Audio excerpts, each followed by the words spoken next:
A good day to all and welcome to this video presentation for Group 7's research paper that we submitted as the final requirement in the subject Readings in Philippine History 1. Today we'll be discussing the history of Baguio City's locality. Allow me to open up the discussion by giving an introduction to Baguio City. Baguio City is located in the Cordillera Mountains of the northern Luzon in the Philippines. It has a rich history, which was shaped by a variety of events and people, which we will be discussing later on. Baguio City is known as the summer capital of the Philippines due to its famously known cool climate with scenic mountainous views and beautiful festival flora. But is that really all there is to know about the city?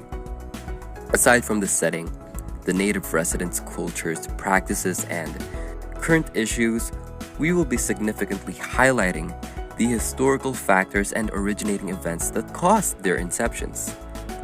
Following up to that, Baguio City has quite a lengthy history that has been shaped by a variety of different people and occasions. Here are a few of the most significant. The first one being Spanish colonialism. The Spanish colonized the Philippines in the 16th century, bringing Christianity with them. This religion quickly spread to Baguio and other nearby cities. However, Baguio remained largely isolated from Spanish influence due to its mountainous location. Afterwards is American colonialism.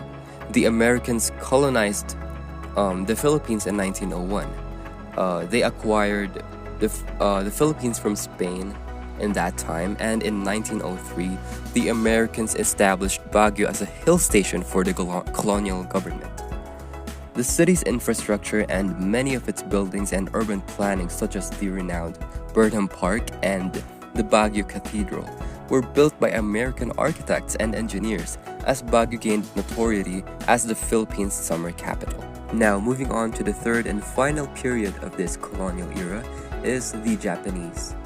The Japanese occupation during World War II. The Japanese occupied Baguio and used it as their regional headquarters. The city was heavily bombed by American forces in 1945, resulting in significant damage and loss of life. The Philippines then gained independence from the United States in 1946, and Baguio became the capital of the newly created mountain province. More significant events include the disaster and rebuilding. In 1990, Baguio was hit by a strong earthquake that destroyed many buildings and killed many people. More earthquake-resistant buildings were then built in the city over the ensuing years. Furthermore, cultural revival. There has been an increase in interest in preserving the traditional culture of the Cordillera region, which includes Baguio in recent years. Local musicians and artists have been at the forefront of this movement, promoting old-fashioned arts like dance and weaving.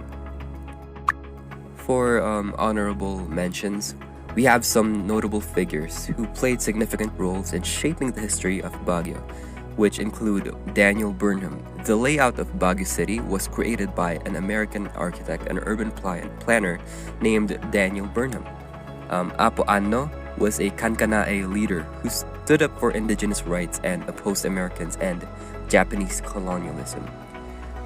There is also Eusebio K. Aguilar. Local historian Eusebio K. Aguilar wrote about the history and culture of Baguio City and Cordillera region. And finally, we have Evangelina Banao Vallejos, which was a well-known Iwaloy activist who fought for the rights of indigenous peoples to their land and for some social justice. Next topic is Baguio City's geographical and developmental setting.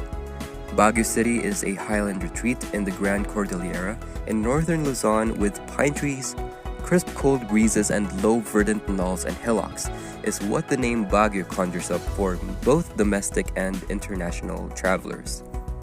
In the southwestern part of the Cordillera Central Mountain Range in northern Luzon in the Philippines, Baguio City occupies approximately 57 square kilometers of hilly land that is approximately 1,524 meters high.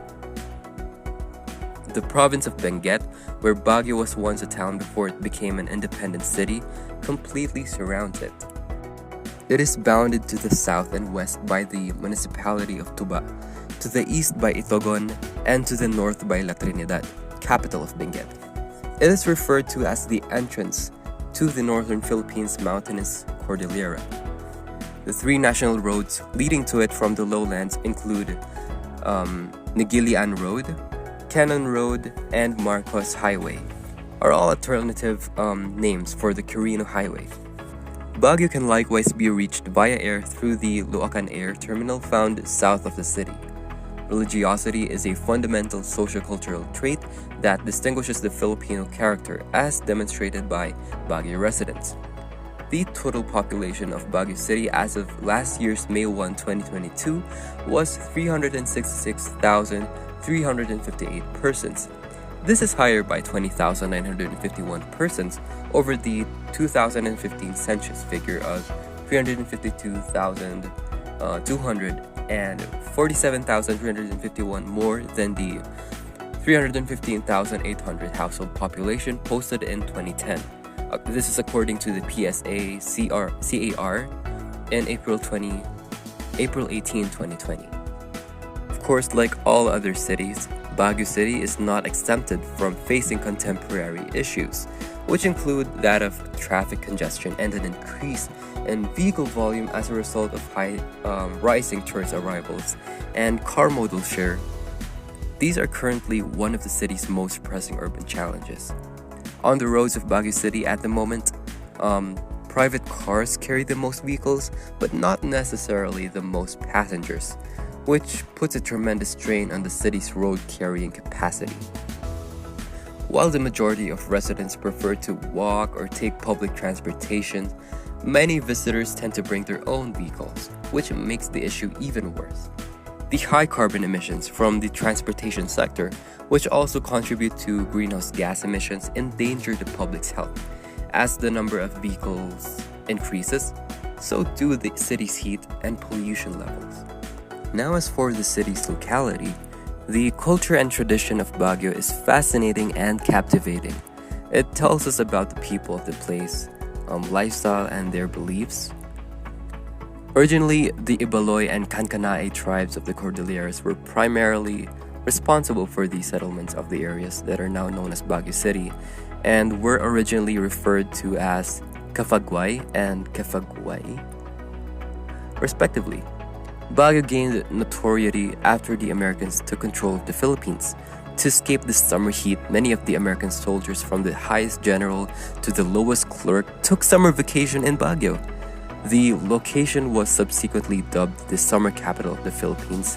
After becoming a city on September 1, 1909, Baguio continued to develop its parks and public buildings, including Wright Park, in honor of Government General Luke E. Wright, and Burnham Park in honor of the architect Daniel Burnham.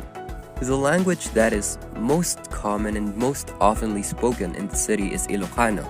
Along with these, of course, are the Philippines' national languages, English and Tagalog, and as well, of course, as a number of regional dialects like Kankanaey, Ifugao, and Kapampangan, Pangasinense, and less than 4% of Baguio's population currently speaks Inibaloy, the native's tongue.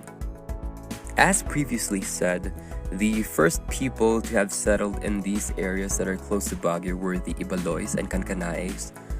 It is said here that Baguio was originally occupied by small Ibaloy communities that are now the municipalities of Tuba, Itogon, and Tublay.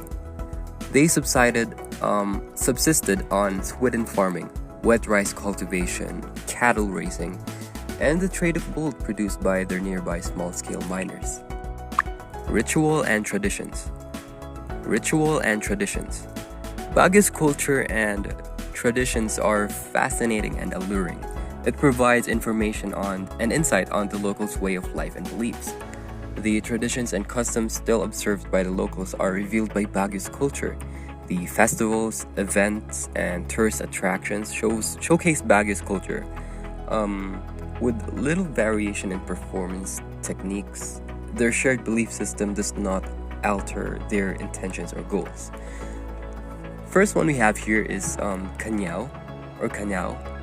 It is a special feast of the indigenous people that entails community gathering not only for social purposes but also for spiritual reasons.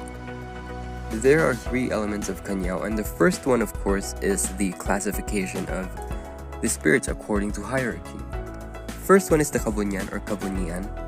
They are sky-world spirits who watch over humans for assistance. Second is the Apapo or Kaapuan. They are believed to have the capability of freely traveling between the sky world and the underworld, and vice versa. Third is the Kakading, Kedaring. They are spirits of recently deceased individuals. And fourth is the Anito or Ikalutaan. They are underworld spirits that can be found in the ocean, rivers, lakes, springs, caves, rocks, ravines, and more. When offended, intruded upon, or ignored, these underworld spirits may become violent, causing disease, death, and misfortune to a man. When such has happened, the ritual Dilus or Chilus is presented. One that is worth noting among these, which is placed after all else in this slide, is the Alikaila or Mengososyong, the highest and most powerful of all spirits. This is. The rituals are classified as to offensive, defensive, and appreciative natures. The second element is the healing rituals, which they do so by offering animals. And finally, the third element is playing the gongs and other indigenous musical instruments alongside chanting and traditional dancing. An additional feature would be the tapay or tafay, also known as rice wine, which is used to being the traditional ritual wine. And now for the final topic for this presentation, clothing. Bahag or G-string. The term bahag or G-string is frequently used to describe igorot costumes for men. It is a long, woven fabric that can be between 3 and 5 feet long and between 10 and 15 inches wide. Whoever is using the bahag determines how big it is. The main purpose of the bahag is to hide the male's privates, after which, covering the male's organs, it is wrapped around the waist to prevent it from coming off. Igorot men typically don't wear upper clothing, as a number of Kalinga and Bantok tribes have tattoos. A male Igorot has more influence in the village with the more tattoos that he has. He had slain more tribal opponents with a spear or bolo in the past if he had multiple tattoos. In contrast though, the Igorot costume for a woman is a massive 3 to 5 foot long rectangular shaped piece of woven clothing. A thread is frequently used to prevent it from slipping off, as it is simply wrapped around the waist and is known as the tapis. The tapis. Igorot women typically don't wear top clothing. Unexpectedly, no incidents of cruelty or sexual assault were reported. In fact, male Igorot held women in high esteem. Due to modern conditions, women are only now required to wear upper garments. Male Igorot youngsters also don a scaled-down bahag as a costume. This applies to female Igorot children as well, who don a scaled-down tapis version. For the Ifugao, a tribe which is well known for its distinctive and traditional clothing, a wano or G-string is their clothing for men, and tolge or ampuyo is the clothing for women. Overall, all of the historical data on the Baguio region has had an impact and continues to have an impact on everyone who becomes involved with or interested in the city, not just the residents. The societal practices of the city are tied together by the cultural traditions and beliefs as a source of truth and identity. In addition, it is important to keep in mind the people who helped transform the city into what it is today. With that, this is Group 7, and that has been our presentation for the history of Baguio City's locality. Thank you, have a good day.